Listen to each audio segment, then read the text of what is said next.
I wrote for my stepsister before we started. Make sure you click the subscribe button. Don't forget to watch until the end and then click the like button to show your support. I lost my mother years ago, but it feels like yesterday. I frequently find myself staring at her picture, reflecting on how much has changed. I sit in my room, and the dim light from the lamp casts long shadows across the walls. The air feels heavy, almost suffocating, as if the weight of time has settled in. My fingers trace the edges of a family photo album. I open it to the first page. There she is, my mother. The image, frozen in time, captures her radiant smile. I'm 20, but sitting on the floor next to her and listening to her stories makes me feel like I'm 12 again. The world seemed safe and simple back then, but when she left, it shattered. The accident was not supposed to occur, but it did. As I flipped through the pages, the images grew distant, like strangers. The final image is from a funeral. Silent faces with empty eyes. My father, standing there in his suit, looking more like a stranger to me than I've ever known. I haven't known what to say to him since that day. There is a coldness between us, an unending silence. We don't talk about it. We no longer discuss anything. My father's phone rings sharply, beckoning me. His muffled voice echoes from the other side of the house, breaking my concentration. Business calls are always focused on business. They've become his new reality. I sometimes wonder if he has ever truly been here. Not in the way he should or in the way I require him to be. I'm currently sitting by the window, gazing out at the rain. It's strange how it falls, steady and unwavering, as if time is passing by. I want to scream, but the house is too quiet. Even the rain sounds muffled, as if the world is pressing in on me and suffocating. In this never-ending silence, the clock on the wall ticks, and all I can think about is the emptiness. The dining table downstairs is always set for two plates and 2 chairs, but the space between them is too large. Since she left, the gap has grown, and I'm not sure it will ever close. I wasn't expecting it to go the way it did. At first, it was just another business trip for my father, one of several. That day altered my life forever. It started with a simple conference that he needed to attend, but I was not invited. That was always how things went. He was always gone to some event or meeting, leaving me in the same empty house, which I barely noticed at first, but when he returned, he had changed. That is the only way I can describe it. Different. He had this look in his eyes that I hadn't seen in years. I suppose he was smiling, but it wasn't the same smile. I recalled it as something new and uncertain. I didn't get it at the time, but I will later. Elena was a stranger to me at first. I heard her name the night my father returned home from the conference.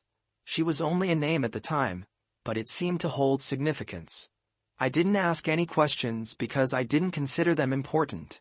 My father had never spoken about anyone like that before, so who was I to ask? It didn't take long for their relationship to blossom. Before I knew it, my father was telling me all about her, how they met over coffee, how she was so easy to talk to, and how her laughter filled the air in ways I hadn't seen from him in years. My father had always remained distant. With Elena, he seemed more alive. I could hear a difference in his voice when he mentioned her, as if he was rekindling something he had long suppressed. Over the next few months, I observed their relationship develop. It felt strange to see my father gradually accept someone else into his life. They went on dates, ate at fancy restaurants, and walked through the park, exchanging gifts. I could hear them laughing in the kitchen. Their voices mingled with the sound of clinking glasses. Initially, I had no idea how to feel about it, but as time passed, I noticed something else. A shift in my father's attitude toward her, as if he saw her as someone who could fill the void my mother had left. The wedding ceremony was small and intimate, taking place in a garden. I stood on the edge, watching everything unfold. My father was smiling in a way I hadn't seen in years, his eyes bright with a happiness I hadn't seen on him in a long time, and Elena was standing in a simple but beautiful wedding gown, her smile just as radiant. She looked, and I gently waved, as if to draw me into the moment and make me feel like I belonged, but I didn't. I couldn't be. It wasn't just about them. Everything had changed, and I could feel the weight in my stomach.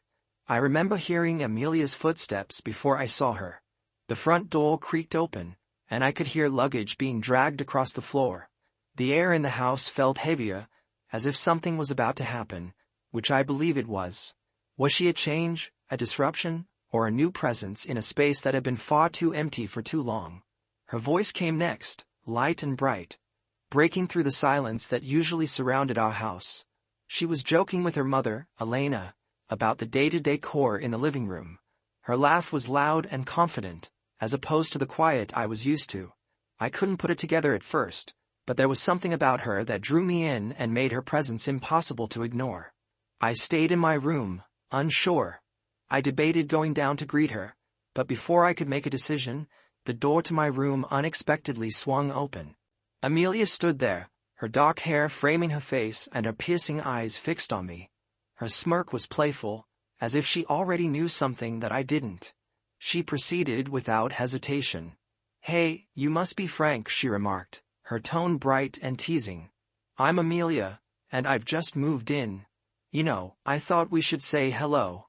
Her words sounded like songs, light and easy, while I stood there frozen, unsure how to respond.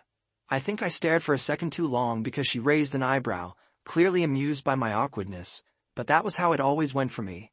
Awkward silences and hesitant movements. I used to be good at remaining invisible, but now that Amelia is around, it doesn't seem to be as effective. She left no room for invisibility in the coming days. Amelia's energy seemed to permeate the entire house. I could hear her singing loudly as she unpacked her belongings, her voice bouncing off the walls as if she owned the space. She'd roll her eyes when I tried to be quiet, mock me about my music collection, and wonder why I never seemed to play anything enjoyable.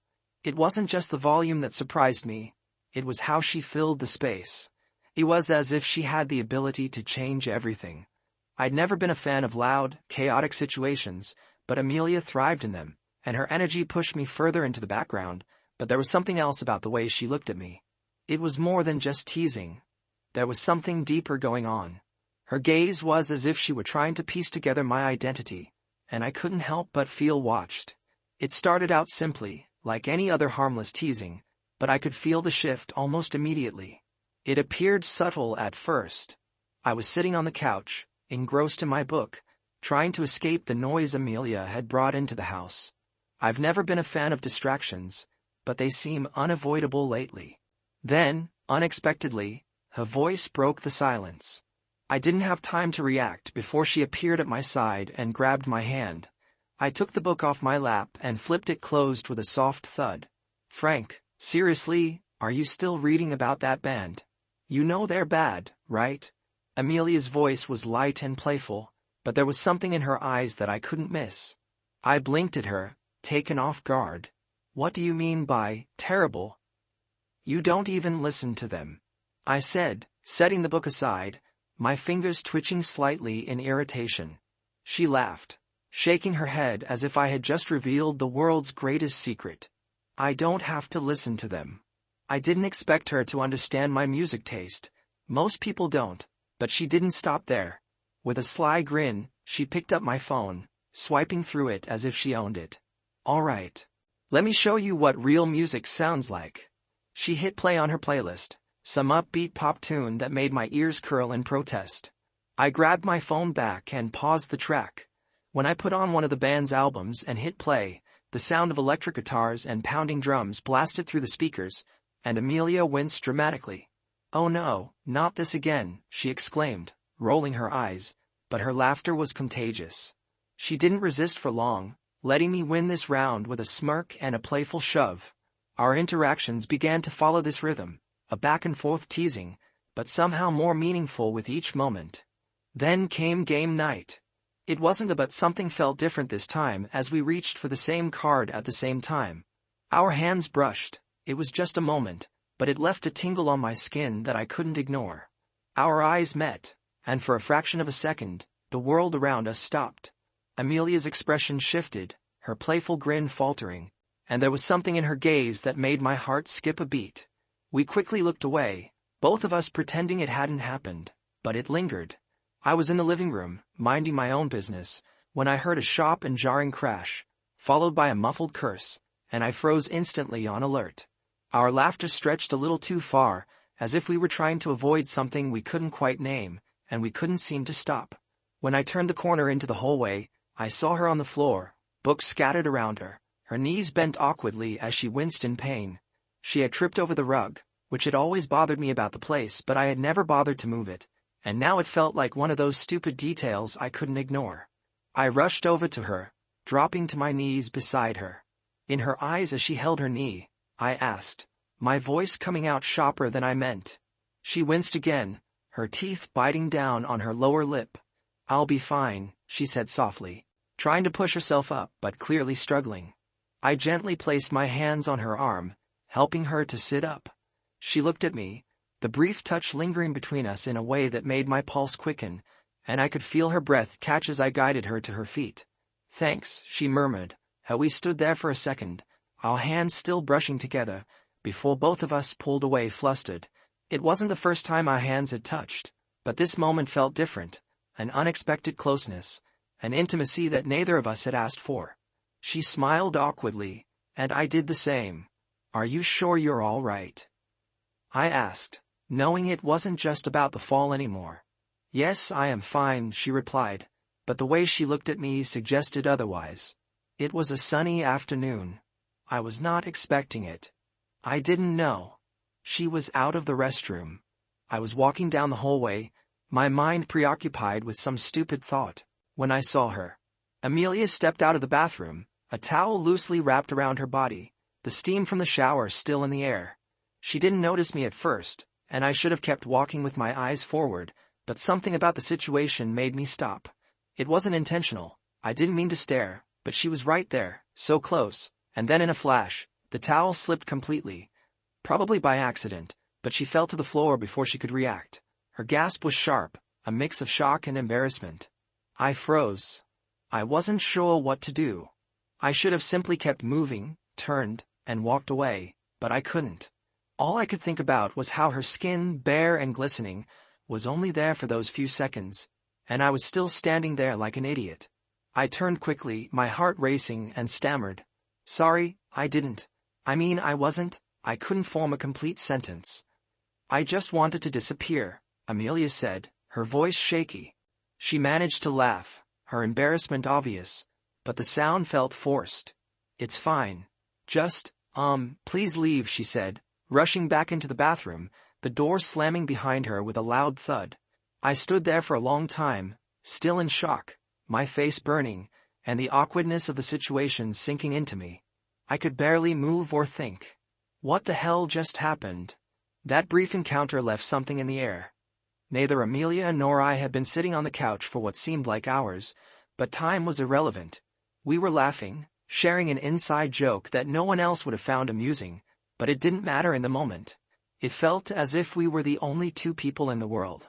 I'm not sure when it happened, but somewhere between her laughter and the war, my heart pounded in my chest, and I could feel her breath against my skin. There was a strange stillness in the air. Her proximity felt both familiar and unfamiliar, as if we were crossing an unspoken line. I paused for a moment, my heart pounding in my chest. I could feel the tension between us, an invisible thread tightening with each second, and then I leaned in. The kiss was soft and tentative, but it was enough to quicken her arms. My heart skipped a beat as I drew away from Amelia, my body tensing, and we both sat stiffly, like statues, our breaths shallow and quick. It was something we both required without realizing it, but then everything changed. Footsteps echoed down the hallway, becoming louder with each passing second, and Elena appeared, calling out from the doorway in her usual manner, oblivious to the tension between us.